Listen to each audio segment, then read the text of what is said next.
Deməli, mövzumuzun adı funksiya. Nədir funksiya? Gəlin ona baxaq. Riyaziyyat dünyəvi elm olduğundan riyaziyyatdakı mövzu adları bir dildə verilmir. Yəni ki, biz Azərbaycanlıyıqsa, riyaziyyatdakı biz mövzu adlarını demək olar ki, Azərbaycan dilində görməyəcəyik. Deməli, biz mövzu adını da təhlil edib öyrənmədən, onu biz öz dilimizdə çevirib mənasını dərk etmədən biz mövzunu dərindən anlayıb öyrənə bilmərik. Bəs nədir funksiya? Funksiya asıllıq deməkdir. Asıllıq deyəndə həqiqi həyatda nə nəzərdə tutulur, ağlımıza nə gəlir? Tutaq ki, biz əgər tələbəyiksə və ya da işləmiriksə, ailəmiz də varsa, ata-anamız da varsa, biz valideynlərimizdən maddi olaraq asılıyıq, elə deyil. Yəni ki, ailəmiz bizə nə qədər maddiyyat verə bilirsə, biz o qədər xərcləyə bilirik. Təbii ki, ailəmizin də maddiyyat verməsi öz büdcəsindən asılıdır. Amma biz riyaziyyatda asılıq deyəndə artıq iki dəyişən arasındakı asılılığı nəzərdə tutub onunla gedəcək. Yəni ki, biz və valideynimiz. Deməli, dedik ki, biz valideynimiz də ki, bizə istədiyi qədər verə bilməz, öz səhhətləri çərçivəsində verəcək. İndi gəlin bunu riyazi dilə tökək. Riyazi dildə nədir? Riyazi dildə funksiya deyəndə iki dənə dəyişən nəzərdə tutulacaq. Yəni ki, iki dəyişən arasındakı asılılığın riyazi adı funksiya olacaq. Funksiya sözünə dedik ki, qısaca asılıq da deyə bilərik. Bildiyimiz kimi riyaziyyat elmi həqiqi həyatdakı elementləri, riyazi elementləri riyazi dildə ifadə formasıdır. İndi gəlin biz bu asılılığı riyazi dilə tökək. Demək, başda dediyimiz kimi iki dəyişənimiz olacaq. Biz o aliyə sərbəst dəyişən deyəcəyik. Yəni ki, o istədiyi qədər bizə verə bilər. İstəsə 1 manat verər, istəsə 100 manat verər. O öz sərhəddi çərçivəsi daxilində bizə bir maddi vəsait verə bilər. Biz riyazi dildə bu dəyişənə x adını verəcəyik. Adlandırsa x-ni işarə edəcəyik. X-ə deyəcəyik sərbəst dəyişən. İstənilən hərflə sərbəst dəyişən ifadə oluna bilər. Yəni ki, əlifbamızdakı hərfləri istədiyimizlə şərti işarə edə bilərik. Genel olaraq riyaziyyatda x götürdüyünə görə biz x götürürük. Yəni adına x deyirik, sərbəst dəyişən. Bu aləmizdir. Aslı dəyişən, yəni ki 1. Aslı dəyişən isə sərbəst dəyişənin ona verdiyi maddiyyatla yetinməlidir və ya ona verdiyi maddiyyatla bir qiymət alacaq. Onu da y adlandırırıq. Yenə deyirəm, istədiyimiz hərflə işarə edə bilərik. Aslı dəyişən deyirik. Riyaziyyatda genel olaraq sərbəst dəyişənə x-ni işarə edib, aslı dəyişənə y-ni işarə etdiyinə görə biz sərbəst dəyişənə x, aslı dəyişənə isə y deyirik. Aslı dəyişənə if, f2, gx yazışı məncə daha uyğundur. Bu cürdə yazışlar ola bilir. Bu, baxılan kimi görsəniz ki, x-dən asılı olan bir dəyişənin yazılış formasıdır. İndi gəlin, bəs biz bu funksiyanı, bu iki asılı, bir-birindən asılığı necə görəcəyik? Biz baxarkən hardan biləcəyik funksiya adımı nədir? Gəlin funksiyanın verilmə üsullarına baxaq. Funksiya 3 formada verilir, 3 üsulla verilir. Birinci üsulumuzun adı analitik üsuldur. Dedik, funksiya 3 üsulla verilir. Birinci üsulumuzun adı analitik üsuldur. Nədir bu üsul? Birinci üsul analitik üsul. Analitik. Demək, analitik üsul məntiqi üsulla verilmək deməkdir. Çox az şərti işarə ilə funksiyanın verilməsi və baxanın da bunu dərk etməsidir. Məntiqdə belə daha çox az bir şərti işarə olur və biz ona baxaraq bir çox şey çıxarda bilərik. Deməli, bu necə veriləcək? Bərabərlik qoyulacaq. Bərabərliyin solunda tək formada aslı dəyişən yazılacaq.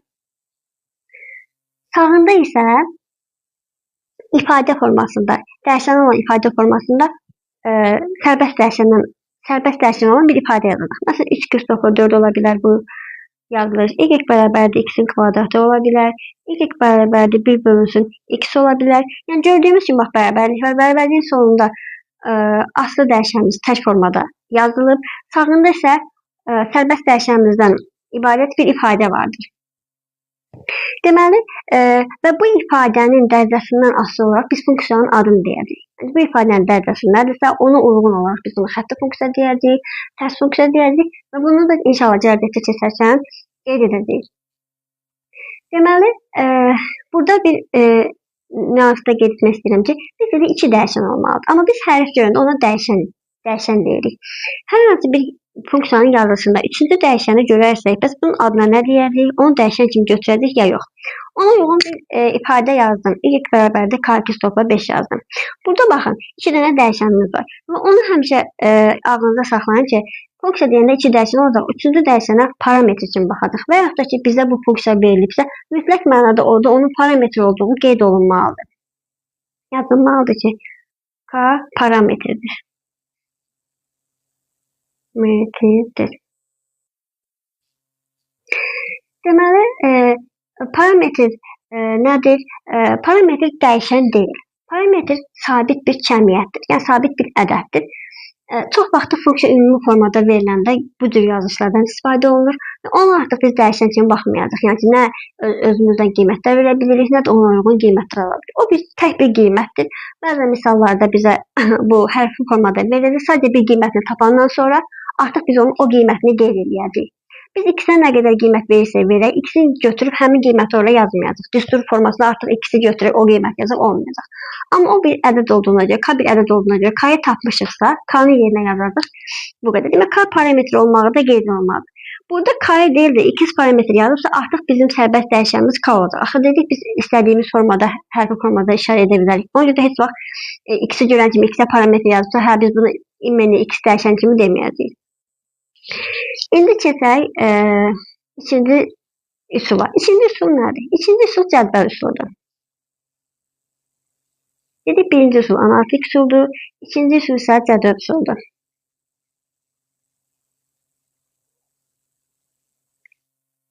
İkinci üsul cədvəl. Dedik, analitikən düsturla verilməsi, məntiqi yolla verilməsi və cədvəl nədir? Demək, bu üsul analitik üsuldan törənmədir. Yəni ki, birinci analitik üsulu ən başda qeyd edirlər. Hər hansı bir analitik üsulu olan bir funksiya yazaq. Sonra isə cədvəl tərtib olunur. Hər hansı bir cədvəl çəkək.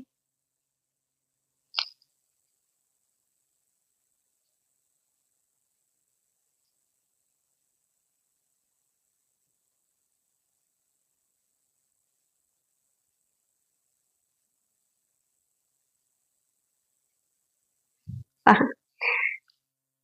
Deməli, ən başda analitik üsulumuzu yazdıq. Y bərabərdir 2x. Sonra cədvəl tərtib elədik. Cədvəlin xanaların, ən başdakı xanalarına x sərbəst dəyişənimizə, y asıl dəyişənimizin şərti işarələrini yazırıq. Deməli, biz x dəyişənimizə riyazi səhhətlər, riyazi qanunsuzları pozmadan deyək ki, x məxəzdə biz ona 0 verə bilmərik və yaxud ki, məxəzi ifadə formasındasa məxəzi 0 ilə qiymət verə bilmərik və s. Bu sərhəddi pozmadan x-ə özümüzdən genel ortada bir tam qiymətlər verməyimiz daha məqsəd uyğundur. X-ə qiymətlər veririk. Məsələn, x-ə veririk 0. X-i ifadədə yerinə qoyanda y bərabərdir 2 vurulsun 0, y 0 alırıq. X-ə veririk, məsələn, 1 veririk. 2 vur 1, y 2 alırıq. X-ə mənfi 1 veririk. Yazırıq x bərabərdir mənfi 1 qoyuruq. Y buna uyğun mənfi 2 alırıq. Bu isə funksiyanın cədvəl formasında verilməsidir. Yəni ki, belə bir cədvəl görüb ən yuxarı xanalarında x, y yazılıb və aşağılarında da bir rəqəmlər, ədədlər yazılıbsa, biz buna cədvəl üsulu deyirik. Deməli, funksiyanın üçüncü üsulu, verilmə üsulu qrafik üsuludur. Yəni ki, biz birinci dedik, funksiya baxanda hardan funksiya deyəcək, analitik üsulda düstur formasında yazılarsa, bir cədvəl görəriksə deyəcək, bu bir funksiyadır. Bir də ki, qrafik forması var. Qrafik necə tərtib olunacaq, onu gəlin göstərək. Dedik ki, analitik üsulda analitikdən törəmə cədvəl, cədvəldən törəmə isə deyək ki, qrafik üsuldur. Cədvəldəki aldığımız qiymətlərin qrafikdəki nöqtələrini seçəcək, yəni nöqtələri qeyd edəcək. 0,0 nöqtəsi koordinat başlanğıcına düşəcək. 1,2 nöqtəsini qeyd edək.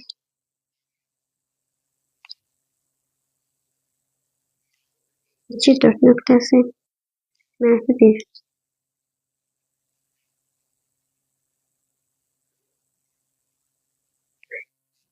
Mənfi 1, mənfi 2 nöqtəsi və mənfi 2, mənfi 4 nöqtəsi.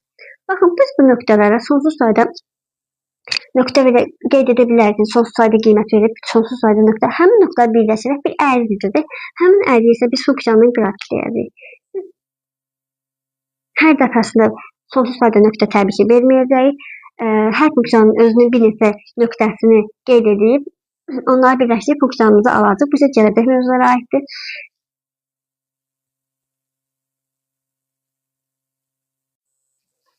İndi isə funksiyamızın əsas vacib qaydasına baxaq. Əsas funksiyamızın qaydası nədir? Təyin oblasından götürdüyümüz hər bir x-ə, hər bir x-ə verdiyimiz qiymətə qarşı yalnız bir y qiyməti qoya bilərik. Bu nə deməkdir?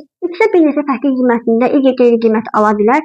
Sanki bizim funksiyamız y bərabərdir x-in kvadratı funksiyadır. Biz x bərabərdir mənfi 2-də də y 4 alacaq, yəni 4-ü qarşı qoyacaq. X bərabər 2-də də y 4-ü qarşı qoyacaq.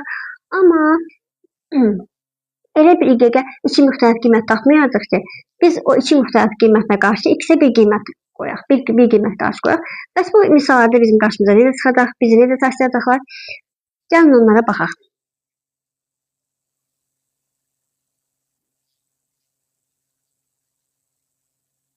Bizə 2 cədvəl veriləcək və deyəcək ki, bu 2 cədvəldən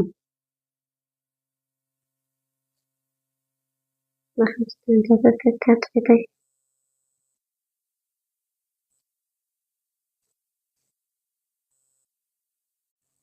Deməli, dediyimiz kimi bizə 2 cədvəl veriləcək və deyəcək ki, bu 2 cədvəldən hansı funksiyadır?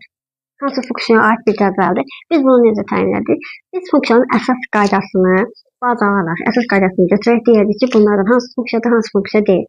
Biz nə demişdik? Biz demişdik ki, x-ə 2 dənə müxtəlif qiymət verib, y-ə ona uyğun bir qiymət ala bilərik.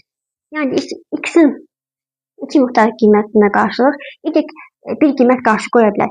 Yəni ki, y-nin eyni qiyməti təkrarlana bilər. Sanki baxın, bu ikinci cədvəlimizə bax, y-nin 2 dənə eyni qiyməti təkrarlana bilər. Bu funksiya sayılacaq, funksiya götürəcək. Amma x-in y-ə elə bir 2 müxtəlif qiymət tapa bilirlər ki, x 2 eyni qiymət alsın.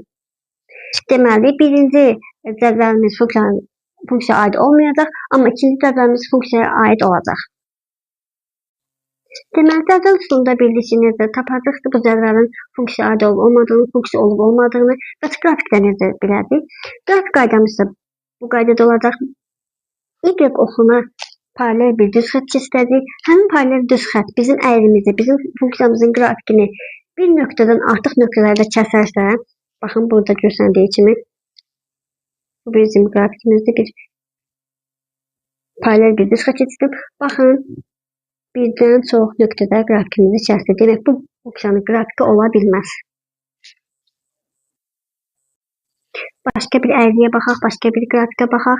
Dedi ki, biz o y oxuna paralel bir düz xətt keçirdikdə, əgər həmin paralel düz xətt bizim əyrimizi birdən artıq nöqtədə kəsirsə, deyilir ki, bu əyri funksiyaya aid bir əyri deyil.